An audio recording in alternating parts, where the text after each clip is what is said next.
আজকে তারিখ হচ্ছে 12/5/2019। আমাদের পশ্চিম বর্ধমান জেলায় প্রচণ্ড গরমের দাবদাহ চলছে কয়েকদিন ধরে। আজকেও তার ব্যতিক্রম নয়। সকাল থেকেই চারিদিকে মেঘে আচ্ছন্ন হয়ে আছে আকাশ এবং একটা ভ্যাপসা গরম রয়েছে। আমার আজকে গার্ডেনিংয়ের কাজ সকাল 5টা থেকেই শুরু হয়ে গেছে। প্রথম যে কাজটি আমি করেছি আজ, সেটা হচ্ছে ছাদের কিছু ফুলের গাছ আমি নিচে নামিয়ে দিয়েছি। তার কারণ হচ্ছে ফুলের গাছকে মালচিং করে তো গাছটাকে বাঁচিয়ে রাখা যায়, কিন্তু ফুলটাকে দীর্ঘক্ষণ ধরে সতেজ রাখা যায় না। যেমন বেলি ফুল বা অন্যান্য ধরনের ফুল 1-2 ঘন্টার মধ্যেই রোদে তাপে পুরো ফুলগুলি শুকিয়ে যাচ্ছে, এবং বেশিক্ষণ ধরে সতেজ রাখার জন্য আমি এই গাছগুলিকে একটু সেমি শেডের মধ্যে রাখবো। নিচে একটু গাছের ছাওয়া আছে সেরকম জায়গায় রাখবো, এবং সকালে উঠেই আমি এই কাজটা করে তারপর গাছে আমি জলের স্প্রে করে দিই। প্রত্যেকটা গাছে দেখুন, প্রত্যেকটা পাতায় জলের দাগ দেখতে পাচ্ছেন।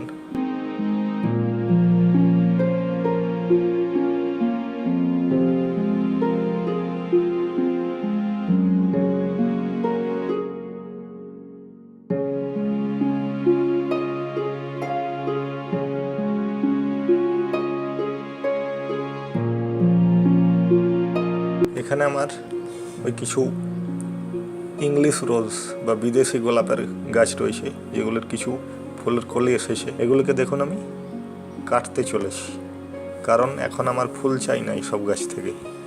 এগুলি শীতের গাছ, শীতকালেই এর ফুল ভালো হয়।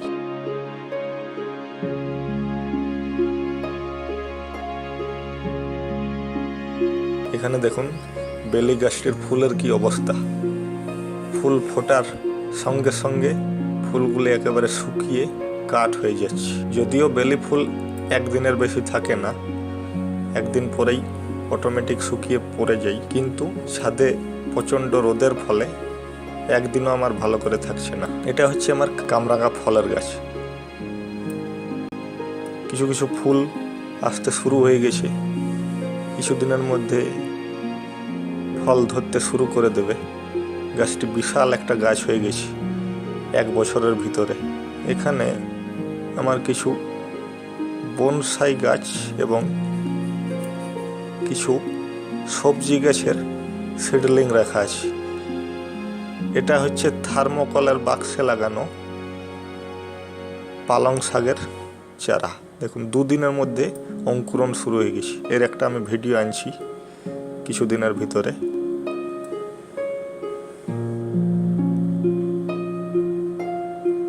এই গাছটা হচ্ছে আমার দেবদারু গাছের বনসাই তৈরি করার চেষ্টা করছি আমি। পাথর দিয়ে আমি মাটিটার ময়েশ্চার ধরে রেখেছি, মালচিং করে দিয়েছি। এইটি হচ্ছে আমার থোকা টগরের গাছ। একেবারে সেমি শেডের মধ্যেই হয়েছে গাছটি। সেমি শেড বা শেডই বলা যায়, রোদ খুব একটা আসে না এই জায়গায়। এখানেও একটা আমার বুলবুলি পাখিতে বাসা করেছি এই গাছটাতেও। তার একটা ডিম আমি দেখাচ্ছি আপনাদের।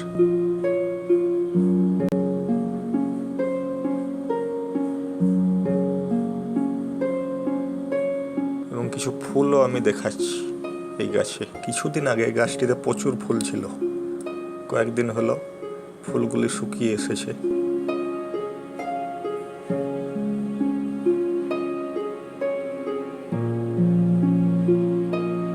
এটা হচ্ছে আমার কাঞ্চন ফুলের গাছ। ডালগুলো ছিটে দিয়েছিলাম আমি অনেকদিন আগে, ফুল আসতে শুরু হয়ে গেছে।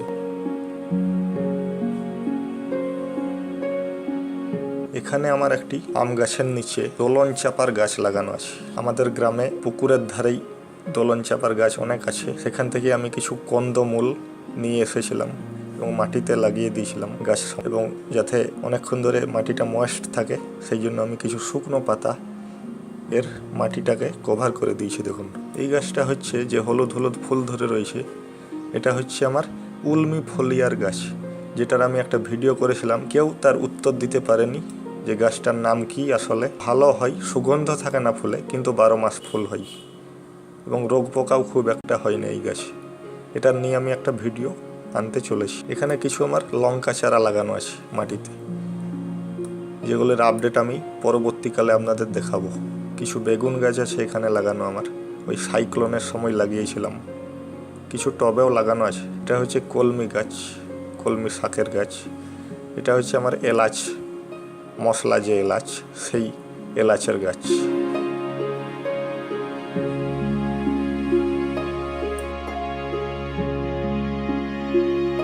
এটা হচ্ছে আমলকি গাছ, এখনও এর ফল আসেনি। এটা কলম গাছ নয়, বীজ থেকে তৈরি গাছ, তাই এর ফল আসতে একটু সময় লাগছে। তো আজকের ভিডিওটা করার উদ্দেশ্য আমার একটাই ছিল যে আমি এই তীব্র গরমের হাত থেকে গাছগুলিকে রক্ষা করার জন্য কি কি আপডেট করেছি, গার্ডেনটা চেঞ্জ করেছি, সেটা আপনাদেরও জেনে রাখা ভালো, আপনাদেরও একটু সুবিধা হবে।